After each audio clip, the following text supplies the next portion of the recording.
আজকের এই নাস্তা তৈরি করার জন্য কোনো ধরনের বাটাবাটির ঝামেলা নেই, কোনো ঝামেলাই করতে হবে না। শুধুমাত্র গোটা অবস্থাতেই এত মজার একটা পাকোড়া তৈরি করা যাবে, যেটা খাওয়ার পর কেউ বুঝতেই পারবে না এটা কিভাবে তৈরি করা হয়েছে। প্রথমে আমি 1/3 কাপ মসুর ডাল ভিজিয়ে রেখেছিলাম, খুব ভালো মতো ভিজে গিয়েছে। সেই ডালটা নিয়ে নিয়েছি, খুব ভালো করে পানি ঝরিয়ে তারপর নিতে হবে। একদম কুচো সাইজের চিংড়ি মাছ, যে চিংড়ি মাছটা নদীর চিংড়ি একদম কুচো সাইজের হয়, সেই চিংড়ি মাছটাও খুব ভালো করে পানি ঝরিয়ে নিয়ে নিয়েছি। কোনো ধরনের বাটাবাটি ঝামেলাই করিনি। এখন নিয়ে নিয়েছি কিছু পুঁইশাকের পাতা। আমার হাতের কাছে পুঁইশাকের পাতা ছিল, আমি সেটাকে কুচো করে কেটে নিয়েছি। অল্প একটু বাঁধাকপি নিয়েছি, সেই বাঁধাকপিটাকেও আমি কুচো করে কেটে নিচ্ছি। এখন একটা গাজর নিয়েছি, গাজরের পুরোটা নিব না, অর্ধেকটা পরিমাণ আমি খুব ভালো করে মিহি কুচি করে নিচ্ছি।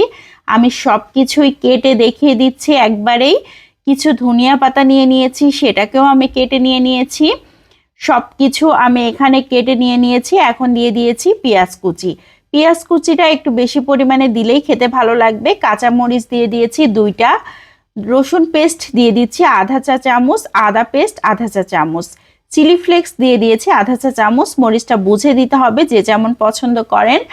এখানে দিয়ে দিয়েছি ধনিয়ার গুঁড়া আধা চা চামচ, ভাজা জিরার গুঁড়া দিয়ে দিয়েছি আধা চা চামচ, লবণ হলুদ দিয়ে দিয়েছি 1/4 চা চামচ করে। এখন হাতের সাহায্যে খুব ভালো করে চটকে চটকে মাখিয়ে নিচ্ছি।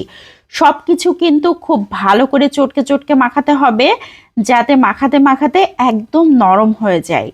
তো আমার মাখানো হয়ে গিয়েছে। এখন দিয়ে দিচ্ছি আটা। যে আটা দিয়ে আমরা রুটি তৈরি করি সেই আটাই ব্যবহার করেছি। আমি এখানে 2 টেবিল চামচের মতো আটা দিয়েছি, আর 3 চা চামচ দিয়ে দিয়েছি কর্নফ্লাওয়ার। কর্নফ্লাওয়ারের বদলে চাউলের গুঁড়াটাও ব্যবহার করা যাবে। আমার হাতের কাছে কর্নফ্লাওয়ার ছিল, এজন্য আমি কর্নফ্লাওয়ারটা ব্যবহার করেছি। যদি না থাকে সেক্ষেত্রে চাউলের গুঁড়াটাও ব্যবহার করা যাবে। খুব ভালো করে মাখিয়ে নিয়েছি, খুবই সুন্দর হয়ে গিয়েছে। এখন একটা সাইডে রেখে দিচ্ছি। এদিকে চুলাতে প্যান বসিয়ে সয়াবিন তেল দিয়ে দিয়েছি। এখন একে একে পাকোড়া শেপ করে দিয়ে দিচ্ছি। আমি একটু মোটা মোটা করেই দিয়ে দিচ্ছি, তবে এটা একদম নিজের পছন্দ অনুযায়ী দিলেই হবে।